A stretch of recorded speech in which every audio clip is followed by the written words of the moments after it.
स्वागत है दोस्तों आप सभी का आपके अपने YouTube channel just smart knowledge में। दोस्तों आज की इस वीडियो में हम क्लास 11 का हिस्ट्री का चैप्टर फर्स्ट जिसका नाम है समय की शुरुआत से, यानी कि इंग्लिश में कहें तो from the beginning of time, इसको पूरी तरह से कम्प्लीटली ख़त्म करने वाले हैं। यानी कि आपका पहला चैप्टर 2 पार्ट में हम कवर कर लेंगे। ठीक है, तो आशा करता हूँ दोस्तों कि आज की वीडियो आपको पसंद आएगी। और जो हमारी पिछली वीडियो थी आपको उसने बहुत सारा प्यार दिया, अच्छे। ठीक है, तो उसकी वजह से मैं आपके लिए दूसरा जो पार्ट है लेके आया हूँ और कम्प्लीटली इस पार्ट में आपका एक चैप्टर पूरी तरीके से ख़त्म हो जाएगा। लेकिन अगर अभी तक आपने हमारे चैनल को सब्सक्राइब नहीं किया है तो कर लीजिए। और हमारी जितनी भी सोशल मीडिया के अकाउंट्स के लिंक्स हैं वो आपको डिस्क्रिप्शन में मिल जाएंगे, जाइए वहाँ से आप हमें सोशल मीडिया पे फॉलो कर सकते हैं। तो चलिए आज की वीडियो को शुरू करते हैं और जानते हैं कि इस चैप्टर में कल जो हमने पार्ट किया था, पढ़ा था, उसके अलावा और क्या क्या इम्पोर्टेंट रह गया है। ठीक है, तो चलिए देखिए, हमारा जो आज का पहला पॉइंट है वो है प्रारंभिक मानव, यानी कि उस समय के मानव के बारे में। तो क्या वो चीज़ें हैं? सबसे पहले है कि प्रारंभिक मानव जो आदिकालीन मानव था उसका निवास स्थल कैसा था, यानी कि वो कहाँ रहते थे, कैसे रहते थे, उसके बारे में। ठीक है, देखिए शुरुआत में मानव ज़्यादातर समय पेड़ों पर बिताते थे, यानी कि उस समय के जो मानव थे अपना ज़्यादातर समय पेड़ों पर रहते थे, पेड़ों पर घर बना के रहते थे या फिर ऐसे ही रहते थे। ठीक है, पेड़ों में या फिर मतलब पेड़ों को उसके अंदर खोखला बना के रहते थे। ठीक है, 4 लाख से 1,25,000 पूर्व में खुले निवास एवं गुफाओं का प्रचलन शुरू हुआ। यानी कि अभी से 4 लाख से 1,25,000 वर्ष पहले ये लोग पेड़ों की बजाय खुले स्थानों पर रहने लगे और गुफाओं में रहने लगे। ठीक है, वहीं आदिकालीन मानव की निवास स्थल के बारे में विश्व के बहुत देशों में अलग अलग प्रकार के साक्ष्य पाए गए हैं। यानी कि विश्व के अलग अलग देशों में इनके निवास स्थल के बारे में बहुत सारी बातें पाई जाती हैं। ठीक है, तो देखिए ये क्या, पहले तो ये पेड़ों पे रहते थे, लेकिन जैसे जैसे इनका विकास हुआ, ठीक है, विकास होने के साथ साथ ये पैरों पे खड़े होने लगे। ठीक है, इनके हाथ जो थे वो औजार बनाने लगे। तो ये निकल के कहाँ से, पेड़ों से उतर के, पेड़ों से निकल के गुफाओं में रहने लगे, खुले खुले स्थानों पे रहने लगे। ठीक है, फिर बात करते हैं इनके औजार निर्माण के तरीकों के बारे में, यानी कि प्रारंभिक मानव के द्वारा औजार का निर्माण कैसे किया जाता था। तो औजार निर्माण कैसे किया जाता था आइए जानते हैं। पहला पॉइंट, पत्थर के औजार बनाने और इस्तेमाल के साक्ष्य सबसे पहले एथोपिया और केन्या से प्राप्त हुए। यानी कि जो आदिकालीन मानव हुआ करते थे उस समय के, वो पत्थर के औजार बनाते भी थे और इस्तेमाल भी करते थे। इसके साक्ष्य हमें मिलते हैं एथोपिया से और केन्या से। जो ऑस्ट्रेलियोपिथेकस थे उन्होंने सबसे पहले पत्थर के औजार बनाए थे। ये क्वेश्चन पूछा जाता है कि आदिकालीन मानव में उस प्रजाति का नाम बताओ जिसने सबसे पहले पत्थर के औजार बनाए, तो उसका नाम है ऑस्ट्रेलियोपिथेकस। 35,000 वर्ष पहले जानवरों को मारने के तरीके में बदलाव हुआ। यानी कि अभी से 35,000 वर्ष पहले जानवरों को मारने के तरीके में बदलाव हुआ। वो कैसे? फेंक कर मारे जाने वाले भालों का प्रयोग शुरू हुआ, तीर कमान जैसे नए हथियार का प्रयोग शुरू हुआ। यानी कि देखिए आदिकालीन मानव जो इससे पहले शिकार क्या करता था, वो कैसे करता था, शिकार तो नहीं कर पाता, शिकार केवल मछली का करता था। बाकी तो ये किसी शेर के द्वारा अगर हिरन को मार दिया गया, यानी कि अपमार्जन के तरीके से अपना भोजन जुटाते थे। लेकिन 35,000 वर्ष पहले जानवरों को मारने के तरीके में बदलाव हुआ, क्योंकि ये औजार निर्माण अच्छे से करने लगे थे। तो देखिए फेंक कर मारे जाने वाले भालों का प्रयोग शुरू हुआ। ठीक है, तीर कमान का उपयोग शुरू हुआ, जिससे कि अपने टारगेट को, अपने शिकार को एक ही बार में उससे पूरी तरीके से मार दिया जाता था और वो उसे पका के कच्चा जैसे भी खाना चाहते थे वैसे खाते थे। ठीक है, 21,000 साल बाद नए औजारों का प्रयोग शुरू हुआ। यानी कि पहले तो इनका प्रयोग होता था कि इनका तीर कमान भालों का ऐसे हथियारों का, लेकिन 21,000 साल पहले कुछ और इसमें नए हथियार आ गए, उनका उपयोग शुरू हो गया। ठीक है, सिलाई के लिए सुई का आविष्कार हुआ। यानी कि जब उन्हें लगा कि कपड़े पहनने चाहिए, जब फिर उन्होंने कपड़े पहनना शुरू किया, तो उस समय जब कपड़े बनने लगे, कपड़े फटने लगे, तो उस समय सिलाई के लिए, किसी भी चीज़ की सिलाई के लिए सुई का आविष्कार हुआ। ठीक है, छेनी और रुखानी जैसे छोटे छोटे हथियार बने। नुकीली ब्लेड से हड्डी, सिंग, दांत या लकड़ी पर नक्काशी का काम किया जाने लगा। यानी कि अभी का जो काम है, यानी कि जो मशीन के द्वारा अभी का काम किया जा रहा है, वो उस समय छोटे छोटे जो आविष्कार हुए, सुई के आविष्कार ने, छेनी और रखनी के आविष्कार ने, हड्डी सिंगा के आविष्कार ने, ठीक है, इन सभी का काम पहले हाथों से किया जाता था। ठीक है, अब ये देखिए औजार कैसे बनाते थे। ये आपका जो एग्ज़ाम होता है उसमें 8 नंबर में भी आ सकता है, 4 नंबर में भी आ सकता है कि पंच ब्लेड तकनीक क्या है। पंच ब्लेड तकनीक क्या है उसके बारे में। ठीक है, तो देखिए पंच ब्लेड तकनीक क्या है, आइए हम समझ लेते हैं। सबसे पहला, एक बड़े पत्थर के ऊपरी सिरे को पत्थर के हथौड़े की सहायता से हटाया जाता है। देखिए जैसे यहाँ पे चित्र में समझाया गया है पंच ब्लेड तकनीक क्या है। देखिए एक बड़े पत्थर के ऊपरी सिरे को पत्थर के हथौड़े से हटाया जाता है। यानी कि ये पत्थर है, आप देख रहे होंगे कि ये यहाँ पे चित्र में दिखाया गया किस तरह से कि ये जो पत्थर है उसको ऊपर की तरफ से हटाया जा रहा है हाथ के द्वारा। ठीक है, फिर दूसरा पॉइंट है, इससे एक चपटी सतह तैयार हो जाती है जिसे प्रहार मंच यानी घन कहा जाता है। देखिए अब ये हमारा ख आता है, ये वाला, यहाँ पे क्या हुआ कि इसका जो ऊपर का एरिया था उसको ख़त्म कर दिया, यानी कि एक चपटी सतह तैयार कर ली गई उस औजार के ऊपर। ठीक है, जिसे मंच यानी कि घन कहा जाता है।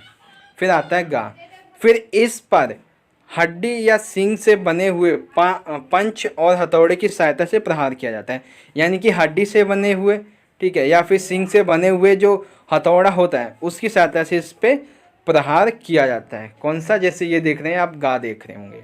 ठीक है, उसके बाद घ की बात करते हैं। इससे धारदार पट्टी बन जाती है जिसका चाकू की तरह इस्तेमाल किया जाता है। यानी कि जब ये पट्टी बन जाती है तो इसका चाकू की तरह इस्तेमाल किया जा सकता है। अथवा उनसे एक तरह की छेनियाँ बन जाती हैं जिनसे सींग, हाथी दांत या लकड़ी को उकेरा जा सकता है। जैसे कि आप यहाँ पे देख पाएंगे, ये इसको चाकू की तरह इस्तेमाल कर सकते हैं। ठीक है, छेनी की तरह भी इससे इस्तेमाल कर सकते हैं। फिर आता है हड्डी पर नक्काशी का नमूना, इस पर अंकित जानवरों के चित्र देखिए। यानी कि ये वाले की हम बात कर रहे हैं।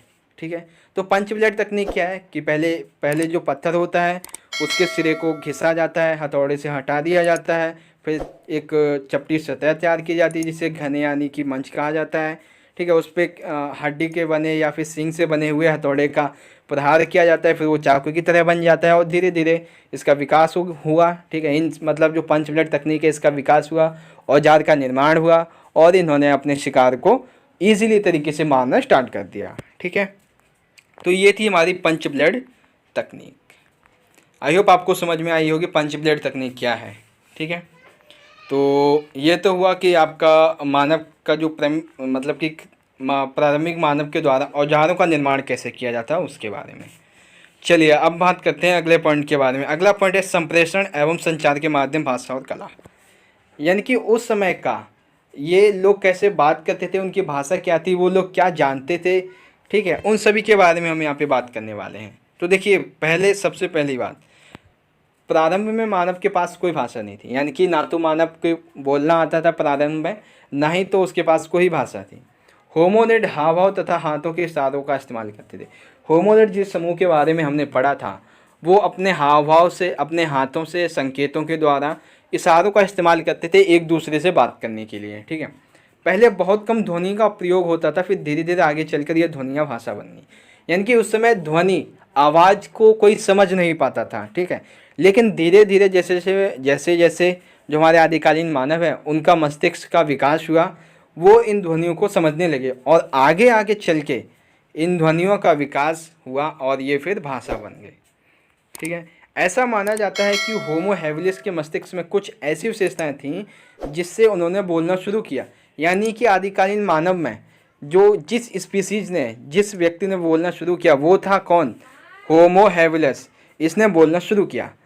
यह स्वर तंत्र भाषा का विकास लगभग 20 लाख साल पहले हुआ। यानी कि स्वर तंत्र, यानी कि अक्षर का विकास नहीं हुआ था, केवल स्वर जो हम बोलते हैं जैसे अ इन सभी का जो विकास है वो 20 लाख वर्ष पहले हुआ। हालांकि उस समय इसका कोई अर्थ नहीं था, बस ध्वनियों का विकास हुआ और ये फिर भाषा बन गई। इसका संबंध आधुनिक मानव से है। यानी कि अभी मैंने बोल के बताया जिस तरह से, तो इसीलिए यहाँ पे बताया गया कि इसका संबंध आज के आधुनिक मानव से भी है। ठीक है। तो आपको पता चला कि आदिकालीन मानव एक दूसरे से पहले कैसे बात करते थे। तो प्रारंभ में क्या थी, इनके पास कोई भाषा नहीं थी। फिर और उसके बाद जो होमोनिड हुआ करते थे, ये आपस में हाव भाव या हाथ हिला के या संकेतों के द्वारा इस्तेमाल करते थे, बातचीत करते थे। ठीक है। और ना ही तो कोई आवाज़ को पहचान सकता था, आवाज़ के द्वारा बात करता था। लेकिन धीरे धीरे क्या हुआ, ये आवाज़ जो आवाज़ हुआ करती थी वो लोग समझने लगे। ठीक है। जब समझने लगे तो सिंपल सी बातें समझ गए तो ये भाषा बन गई। ठीक है। और फिर ऐसा माना जाता है कि जो होमो हैबिलिस थे उनके मस्तिष्क में कुछ अलग विशेषताएं थीं जिनकी वजह से इन्होंने बोलना शुरू किया। और जब बोलना शुरू किया तो उस समय यानी कि 20 लाख साल वर्ष पहले इन्होंने स्वरतंत्र भाषा का विकास किया, जिसका संबंध आज के आधुनिक मानव से भी माना जाता है। ठीक है। उसके बाद जो हमारा शिकारी समाज था, यानी कि जो लोग शिकार किया करते थे, उनको उस समय से लेकर अभी तक के शिकार में क्या क्या बदलाव आए उनके बारे में, यानी कि देखिए, क्या वर्तमान शिकारी संग्रह समाजों के बारे में जानकारी लेकर अतीत के मानव के जीवन को पुनर्निर्मित किया जा सकता है। इस पर दो परस्पर विरोधी विचारधारा बताइए। यानी कि अभी के जो शिकारी हैं वर्तमान में उसको लेकर और उस समय के जो शिकारी उनकी विशेषताओं को लेकर, क्या इस पर दो परस्पर विरोधी विचारधाराएं हैं उनके बारे में हमें बात करनी है। ठीक है। यानी कि अभी का जो शिकारी है उसकी विशेषताओं को लेकर क्या हम आदिकालीन मानव के टाइम का जो शिकारी था उसकी विशेषताओं को जान सकते हैं या नहीं, उसके बारे में यहाँ पे बात करनी है। ठीक है। तो देखिए, दोनों विचारधाराओं को हम छोटा कर देते हैं ताकि समझ में आ जाए। एक मिनट। हाँ, तो देखिए, पहला है पहली विचारधारा। तो पहली विचारधारा में क्या है कि इस विचारधारा के जो विद्वान थे, इस विचारधारा के विद्वानों ने आज के शिकारी समाज की विशेषताओं को सीधे अतीत के पुरातात्विक अवशेषों की व्याख्या के लिए उपयोग कर लिया। यानी कि जो पहली विचारधारा के लोग हैं वो ये मानते हैं कि उन्होंने सीधा, यानी कि उन्होंने क्या किया कि आज का जो हमारा मानव है, सीधा उसकी जो व्याख्याएं, जो विशेषताएं हैं, जो औजार वगैरह हैं, उनको सीधा का सीधा किसके लिए, जो अतीत के शिकारी है उनके लिए उपयोग कर लिया। ठीक है।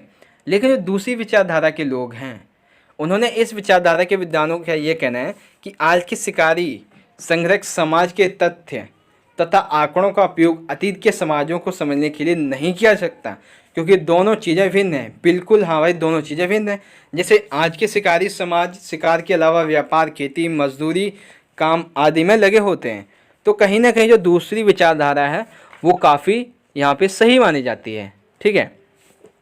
और देखिए, उस समय क्या हुआ करता था, कैसे भोजन प्राप्त किया करते थे वो, मतलब आदिकालीन मानव जो हुआ करते थे, और अभी का मानव किस तरह से भोजन प्राप्त करता है। तो ये सभी चीज़ें क्या है कि इन दोनों को अलग विचारधाराओं को यहाँ पे प्रस्तुत करती हैं।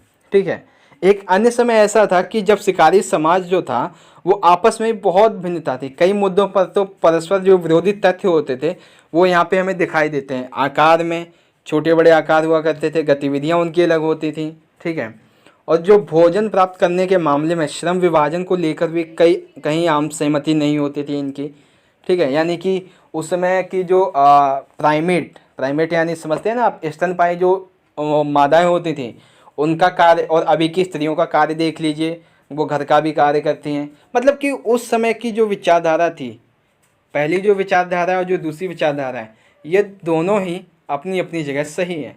हालांकि इस विचारधारा को पूरी तरीके से प्रमाणित नहीं माना जाता है और इससे प्रमाणित माना जाता है। ठीक है। तो आपको पता चला कि शिकारी संग्रह समाज वर्तमान से अतीत तक किस तरह से भिन्न है। ठीक है। अब एक लास्ट टॉपिक बचता है इस चैप्टर का, इस बुक का और इस पार्ट का, वो है हिमयुग से संबंधित। तो हिमयुग से संबंधित दो प्रश्न होते हैं आपके।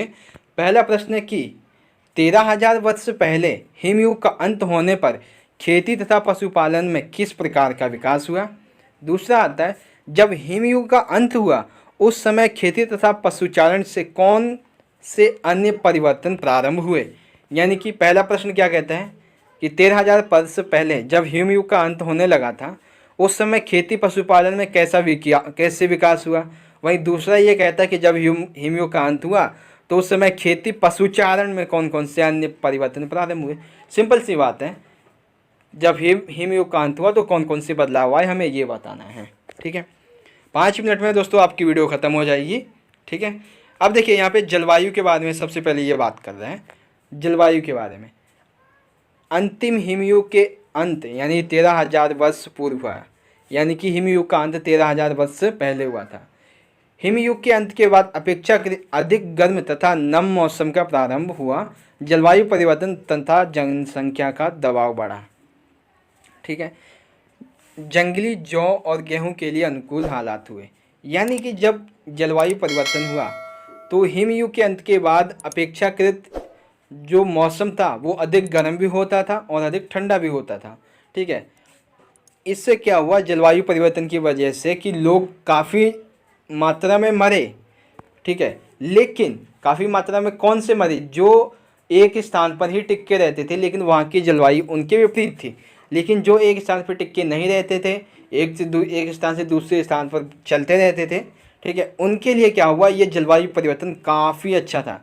खास करके जो जंगली लोग होते थे, जंगली मतलब कि जौ, जंगल में जौ और गेहूं के लिए जो हालात थे वो अनुकूल हुआ करते थे। ठीक है, तो जलवायु परिवर्तन की वजह से क्या हुआ, जनसंख्या पर काफ़ी अधिक दबाव भी पड़ा। ठीक है, उसके बाद दूसरा आता है जंगली परिवर्तन। जंगली परिवर्तन क्या है जान लीजिए, यानी कि हिमयुग के कारण जंगल में जो परिवर्तन आए उसके बारे में यहाँ पे बात कर रहे हैं। तो देखिए यहाँ पे पॉइंट है, हाँ, खुले जंगलों तथा घास के मैदानों का विस्तार। यानी कि जब जब जलवायु परिवर्तन हुआ तो उसके कारण और जंगली परिवर्तनों के, जंगल में जो परिवर्तन हुआ वो क्या हुआ, खुले जंगल हुए। ठीक है, घास के मैदानों का विस्तार हुआ। जंगली घास और जानवरों के इलाकों में जन समुदाय के लोगों ने रहना शुरू किया। यानी कि घास के मैदानों में वहाँ पे जानवर भी आने लगे और जो लोग हुआ करते थे वो भी वहाँ पे बसने लगे। ठीक है, खेती तथा पशुचारण की शुरुआत हुई, यानी कि अत्यधिक मात्रा में खेती की जाने लगी। ठीक है, क्यों, क्योंकि जो मौसम था वो अनुकूल हो गया था खेती के। पशुचारण की शुरुआत हुई, यानी कि पशुओं को पालने की, पशुओं को चराने की, उनका उपयोग करने की। ठीक है, ये शुरुआत हुई। फिर खेती के प्रारंभ में एक स्थान पर अधिक समय तक के लिए रुका गया, यानी कि खेती के प्रारंभ से एक स्थान पर अधिक समय के लिए रुकना स्टार्ट किया गया। स्थायी तौर पर घरों का निर्माण हुआ, मिट्टी के बर्तनों को बनाया जाने लगा, नई किस्म के औजारों का उपयोग हुआ। यानी कि हिमयुग के अंत के बाद जो जंगली परिवर्तन हुआ वो बहुत अधिक मात्रा में लोगों के लिए काफ़ी अच्छा था। ठीक है, कैसे, खुले घास के मैदान, मतलब खुले जंगल हुए, घास के मैदान हुए, लोग आने लगे, पशुचारण, खेती हुई। ठीक है, औजार बने, बहुत सारी चीज़ें इसमें आती हैं। ठीक है, वो आपको पता चली। उसके बाद है खेती तथा पशुचारण के लिए अन्य परिवर्तन प्रारंभ हुए। अब हम खेती और पशुचारण के बारे में बात करते हैं। तो देखिए वो क्या है, पहला पॉइंट है, पहले स्थायी तौर पर घरों का निर्माण हुआ, यानी कि स्थायी तौर पर लोग जो है वो एक जगह पर रहने लगे। मिट्टी के बर्तनों का बनना, यानी कि मिट्टी के बर्तन बनाए जाने लगे जिनमें अनाज तथा अन्य उपजों को रखा जा सके। हल जैसे अन्य उपकरण खेती के कामों के लिए आने लगे और खाना भी पकाया जाने लगा। परिवहन के लिए पहिए का इस्तेमाल होने लगा। धीरे धीरे लोहा, तांबा, रांगा जैसी धातुओं से लोग परिचित होने लगे और अपना जीवन अच्छी तरीके से निर्वाह करने लगे। ठीक है, तो जो तीनों पॉइंट है वो आपको दोबारा दिखा देता हूँ, हिमयुग से संबंधित क्या है हिमयुग। ठीक है, अब तीनों पॉइंट देख लीजिए। जलवायु परिवर्तन क्या हुआ, ठीक है, जलवायु परिवर्तन के कारण क्या क्या हुआ। फिर जंगली परिवर्तन हुआ तो क्या क्या हुआ। ठीक है, उसके जो पॉइंट्स है वो यहाँ पे मैंने आपको दिखा दिए, आप पढ़ लीजिएगा वीडियो को पॉज करके। ठीक है, तो देखिए दोस्तों, वीडियो तो हमारा यहाँ पे ख़त्म हो गया है, लेकिन इस वीडियो से संबंधित जितने पॉइंट्स हैं वो मैं आपको दोबारा से यहाँ पे दिखाने की कोशिश कर रहा हूँ ताकि आपको पहला पार्ट दूसरा पार्ट एक ही बार में समझ में आ जाए। तो देखिए, मानव के क्रमिक विकास की कहानी में पहला पॉइंट था हमारा आधुनिक मानव के पूर्वज, जिसे 3 भागों में बांटा गया था, प्राइमेट, होमोनिड और होमोनिड। प्राइमेट की क्या क्या विशेषताएँ थी वो आपको पता चलनी थी। ठीक है, उसके बाद आपने जाना था होमोनाइड की विशेषताएँ क्या हैं उनके बारे में। फिर धीरे धीरे हमने होमोनिड के बारे में जाना था और फिर होमोनिडों को आगे जाके 2 शाखाओं में बांट दिया था, ऑस्ट्रेलोपिथेकस और होमो। तो ऑस्ट्रेलियोपिथेकस की क्या क्या विशेषताएं थी उसके बारे में हमने जाना था। ठीक है, फिर होमो की विशेषताओं के बारे में हमने जाना था, क्या क्या विशेषताएं हैं उसकी। ठीक है, फिर हमने होमो प्रजातियों को 3 वर्गों में बांटा था, होमो हैबिलस, होमो इरेक्टस और होमो सैपियंस। होमो हैबिलिस औजार बनाने वाले होते थे। होमो इरेक्टस सीधे खड़े होकर पैरों की तरह चलने वाले होते थे, पैरों के बल पर। और होमो सैपियंस चिंतनशील मनुष्य हुआ करते थे। ठीक है, विश्व में मानव के जो प्रजातियाँ उनके निवास कब, कहाँ और कौन कौन रहते थे उनके बारे में एक टेबल है, इंपॉर्टेंट है, इसे जरूर पढ़ लीजिएगा। ठीक है, फिर आधुनिक मानव का उद्भव कैसे हुआ, तो इसके ऊपर दो चीज़, पहले तो कि आधुनिक मानव का उद्भव अफ्रीका में हुआ है, इसका प्रमाण मिलता है। इसके ऊपर दो विचारधाराएं, एक है क्षेत्रीय निरंतरता मॉडल, एक है प्रतिस्थापन मॉडल। ठीक है, उसके बाद आदिकालीन मानव भोजन कैसे प्राप्त करता था, तो 4 तरीकों से भोजन प्राप्त करता था। संग्रहण यानी कि भोजन को इकट्ठा करके, शिकार यानी कि जानवरों को मारकर उनका मांस खाना, मछली पकड़ना यानी कि भोजन के लिए मछली को मारना कैसे है। ठीक है, अपमार्जन करके यानी कि किसी बड़े जानवर के द्वारा छोटे जानवर को मार दिया गया है, अब उसके मांस को खुरच कर खाना। ठीक है, तो संग्रहण कैसे किया जाता था, पेड़ पौधों के द्वारा। ठीक है, शिकार कैसे करते थे, जानवरों को मारते थे।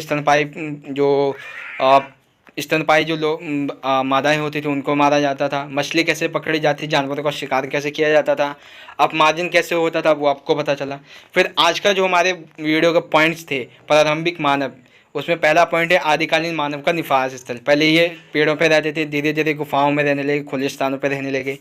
ठीक है, इसके साक्ष्य में विश्व के कई देशों में मिलते हैं। और प्रारंभिक मानव है उसके द्वारा औजारों का निर्माण कैसे किया जाता था उसके बारे में पता चला। ऑस्ट्रेलियोपिथेकस सबसे पहले वो स्पीसीज थी जिसने पत्थर के औजार बनाए थे। ठीक है, फिर औजारों में कौन कौन से आए, सिलाई के लिए सुई का आविष्कार, छेनी, रुकनी, नुकीले ब्लेड आए। ठीक है, उसके बाद पंच ब्लेड तकनीक के बारे में हमने जाना। ये इंपॉर्टेंट है, आपकी 8 से 4 नंबर में भी पूछी जाती है ये।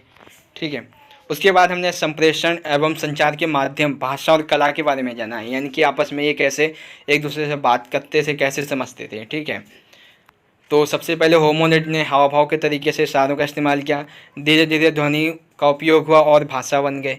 ठीक है, फिर होमो हैबिलिस था उसके मस्तिष्क की कुछ अलग विशेषताएं थी जिसकी वजह से इसने बोलना शुरू किया और फिर भाषा का विकास हुआ। ठीक है, फिर शिकारी संग्राहक समाज वर्तमान से अतीत तक, इसके बारे में, यानी कि आज का जो शिकारी समाज है उससे उसके विशेषता लेके क्या हम अतीत का निर्माण कर सकते हैं, आदिकालीन शिकारियों के बारे में जान सकते हैं। उसके बारे में दो विचारधाराएं थी, पहली विचारधारा फिर दूसरी विचारधारा। पहली विचारधारा कहती है कि अभी के जो विशेषता है उसको लेके सीधा आदिकालीन मानव के जो लोग हैं उनकी विशेषताएं डाल दो, पता चल जाएगा। लेकिन दूसरी विचारधारा वो कहती है ये गलत है, ऐसा नहीं हो सकता, क्योंकि उस समय के लोग खेती, मजदूरी, व्यापार नहीं करते थे जो कि आज के लोग करते, तो विशेषताएं अलग अलग हैं। उसके बाद हिमयुग के बारे में जानना। हिमयुग से दो प्रश्न बनते हैं, बस प्रश्न दो क्या, प्रश्न एक ही है कि हिमयुग का अंत हुआ उसके बाद कौन कौन से परिवर्तन आए, बस। ठीक है, बस ये मैंने बता दिया, दो प्रश्न आपके किस तरीके से आ सकते हैं। उसके बाद जलवायु परिवर्तन के बारे में हमने जाना। हिमयुग के अंत के बाद जलवायु परिवर्तन हुआ, फिर जंगली परिवर्तन हुआ। ठीक है, उसके बाद खेती तथा पशुचारण के अन्य परिवर्तन प्रारंभ हो गए, इस बारे में जाना। ठीक है, तो आशा करता हूँ दोस्तों कि आज की ये वीडियो आपको पसंद आई होगी और चैप्टर आपको अच्छे से क्लियर हो गया होगा। तो दोस्तों आज की इस वीडियो को अपने दोस्तों के साथ ज़रूर शेयर कर देना और हमारे चैनल से जुड़ने के लिए हमारे चैनल को अवश्य सब्सक्राइब कर लेना। और हमारे जितने भी सोशल मीडिया के अकाउंट्स हैं उनका लिंक आपको डिस्क्रिप्शन में मिल जाएगा, वहाँ से जाके फॉलो कर लीजिए। तो चलिए दोस्तों मिलेंगे अगली वीडियो में, आपका जो अगला चैप्टर है मेसोपोटामिया वाला, उससे संबंधित। तो चलिए दोस्तों मिलेंगे अगली वीडियो में अगले चैप्टर के साथ। तब तक के लिए आप पढ़ते रहिए, अपना ख्याल रखिए। धन्यवाद। जय हिंद। वंदे।